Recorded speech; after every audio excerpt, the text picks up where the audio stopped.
Black True Crime is a podcast that researches and discusses murders committed by Black offenders. It is a podcast that anyone and everyone is welcome to enjoy, but it may not be enjoyed by anyone and everyone, so listener discretion is advised. Now, without further ado, this is Black True Crime. Do not go gentle into that good night.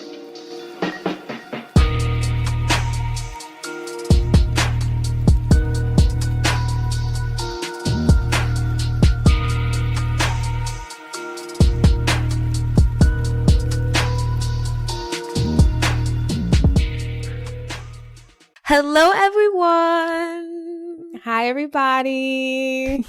I'm Kayla. And I'm Kristen. And welcome to Black True Crime. If this is your first time here at the show, welcome and hello. We love you all. Hey, guys. How are you? I'm so excited because not only is today our 50th episode, but it's also February 2nd as of recording this, meaning it's Black History Month. Like, what are you talking about? Woo, woo, woo, woo. Which literally I usually could care less about. I'm just being frank and honest. But for some reason, this year feels like I'm going to revel in this month. I'm going to learn some things every day, and it's just going to be fun. I'm going to revel in my Blackness. So happy Black History Month, everybody. Happy Black History Month. Get out of my way on the sidewalk. It's Black History Month.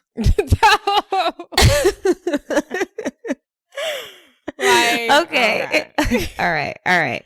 Well, I'm really excited to cover this case today. It's pretty fucking wild, if I do say so myself. And if you're not on Patreon, you might as well just, hang it up. Just kidding. You might as well just join because today is the perfect day to get on and see this video episode because it's a lot going on and it's kind of confusing. So, following along visually will help you a lot. It's necessary, y'all. Almost necessary. If you're a visual learner, it's necessary. Yeah, correct. All right, are you ready to go? Yeah, let's do it. Let's get started. Now, I know we've all, in one way or another, heard of the phrase, snitches get stitches. And even though we've all probably said it once or twice to someone, there are those that don't just say it, they live by it. Join us as we discuss the senseless, gruesome, and preventable murder of Keith Barnes.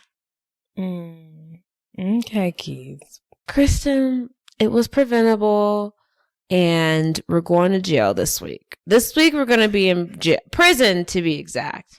Okay? Okay. Gross. I don't want to go to prison. I'm not built for that. Kristen, get it together. We all know.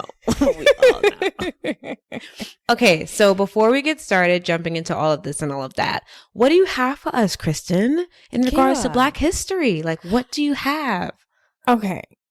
Usually you go through the story and then you give me a little time, but okay, we'll do it early. I want you now. I want the info right now. Okay, I'm coming. Ew. Ew. We're already starting. Kristen, listen. Get it together, bitch. Kayla, you get it together. Like, I'm sick of you. Yeah, I'd be cutting up. Okay. Now, you guys, this is kind of this segment, Black History segment, is going to be like an ode to Black History Month. So let's just get straight into it. Yes. It's giving me life right now. So today we're going to talk about a distinguished lady named Mary Ellen Pleasant. Now, for those of you who do not know Mary Ellen Pleasant, she was born in August of 1814, August baby, period. But she was a Leo. And she claimed she was born free as a free person, freed Black person in Philly. But others claim that she was born into slavery, either somewhere in Georgia or Virginia.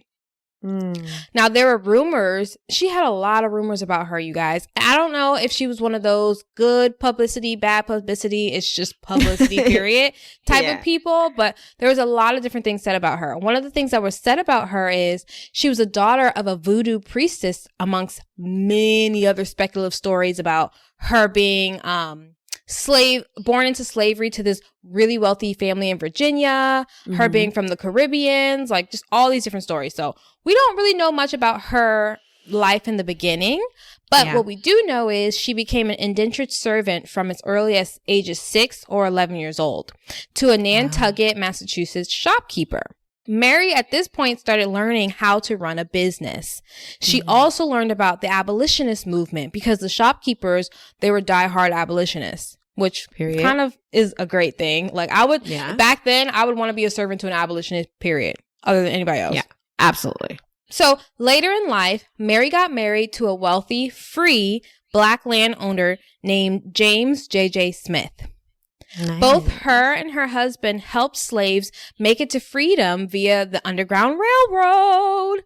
And they did this for a few years. Now, her hubby, James, JJ, he was actually abusive to her. It didn't say what type of abuse, but I'm not surprised. It doesn't matter which type. Yeah. I'm not surprised either way. Yeah. He died soon after they got married. I think they said about 4 years after they got married, he died. And she inherited an estate worth tens of thousands of dollars. Period. What year was this? It doesn't say. They just said 4 years after they got married, and then they got married. No. Like, what year did Mary? What was this? Like 1800s? Yes, she was born in 1815. Okay. So this is like early to mid. Well, she got married mid 1800s. They say around the 1840s she was married. Okay. So she inherited nice chunk of change, right? For the 1800s, tens of thousands is probably like millions of dollars. Yeah. After JJ died, she headed to San Francisco, San Fran.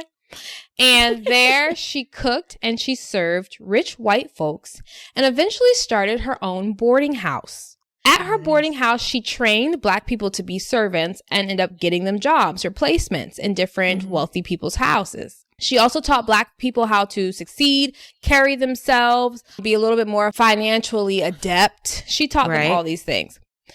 She also learned how to invest herself from being around all these wealthy, rich white folks. And she had accumulated a small fortune from stocks, real estates, and several of the businesses that she had owned. It made her one of San Fran's major entrepreneurs. This is a Black woman killing it in the late 1800s, having thousands of dollars. Like, how have I never heard of her? How have I never heard of her? That's what I'm saying. Like, the heck? She was investing and all that. They're actually claiming that Mary Ellen Pleasant was the first self-made millionaire, far preceding the time of Madam C.J. Walker.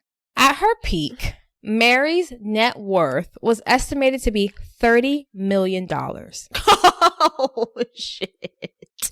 Like, are you joking me? That is so dope. That's what we call a Don. Okay. That is so fucking dope. Pleasant was a heavy civil rights activist as well. She also took on the financial responsibilities or the financial burdens of different civil lawsuits. She was part of the Underground Railroad. She had a small fortune. I don't want to get into how JJ died because I don't know how he died. Yeah. It doesn't matter. It's giving bad bitch. It's giving. Period. Even if be in the history books. Even if she has some skeletons in her closet. Okay. As we all do. Okay. But unfortunately, Mary did not have an amazing latter portion of her life like her early years were. She was involved in one lawsuit involving a marital dispute between a woman and a senator from Nevada, which she lost that case. And the death of Mary's financial partner, Thomas Bell, threw her affairs into turmoil. Basically, Thomas Bell's wife somehow got the gall to basically ask for all of Mary's assets, claiming that they belonged to Thomas Bell. So she got into it with her, and journalists got a hold of this and ended up branding Mary Mammy Pleasant. Yeah.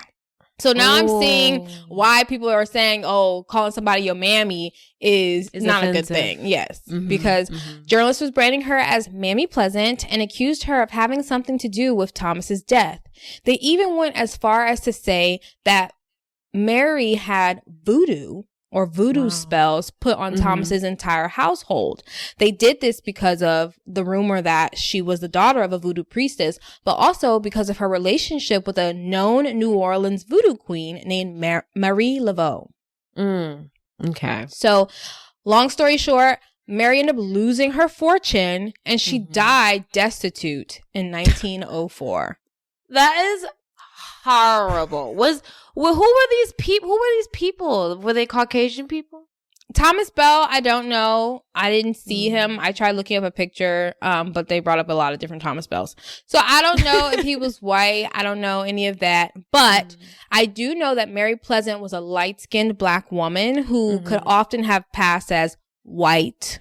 Okay. Yeah. But either way, like the fact that her story was that grandiose and then she dies poor. Yeah.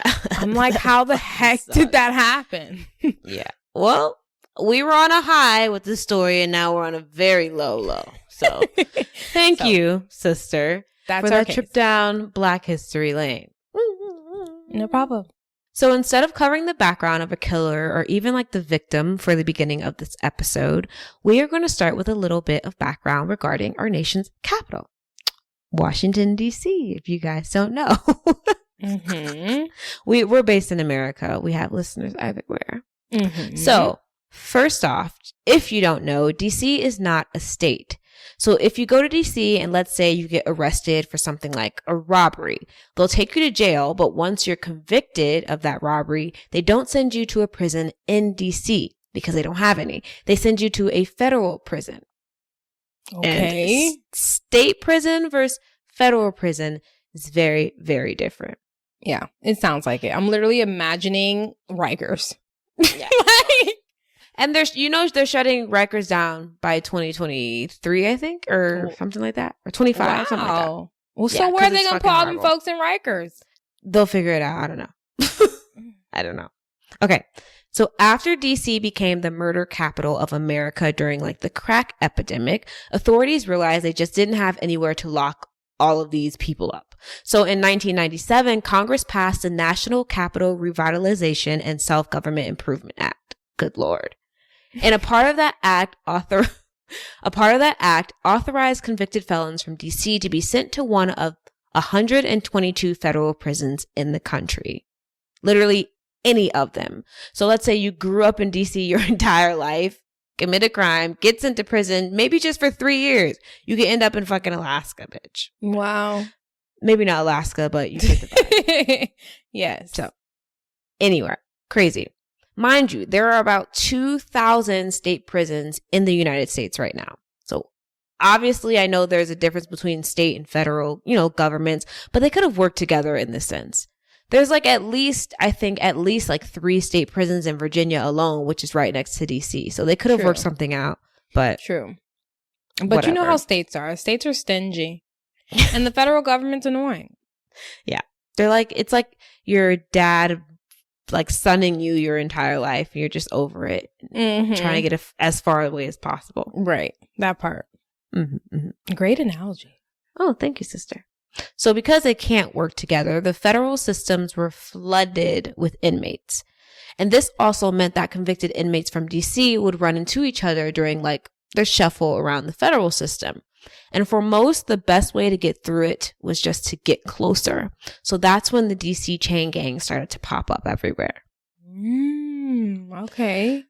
Okay, follow me. The biggest DC gang to arise was called the DC Blacks. They were created in the 60s and 70s and were known for their like extreme violence. They just weren't to be fucking messed with.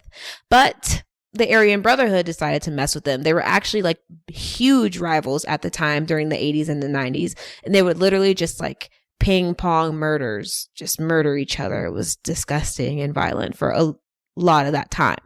But still, the DC Blacks were nothing to play with. Their members were dispersed nationwide, which made their influence and power even more noticeable. And what was their mecca? A federal prison in Texas they called Bloody Beaumont. Now remember that name. Remember that. Okay. And just one day after he arrived to Bloody Beaumont, Keith Barnes would take his last breath. Just one day. Dang, like he didn't even like wash his clothes, like didn't even get comfortable in his little cell yet, and he's gone. You barely had breakfast and lunch, sister. Wow. Yeah. Kayla, I'm obsessed with this story already. Hurry up. Okay. It's not a story. It really happened. Yeah, Okay, but it's somebody's story. Yeah. It's Keith's story. You better correct me.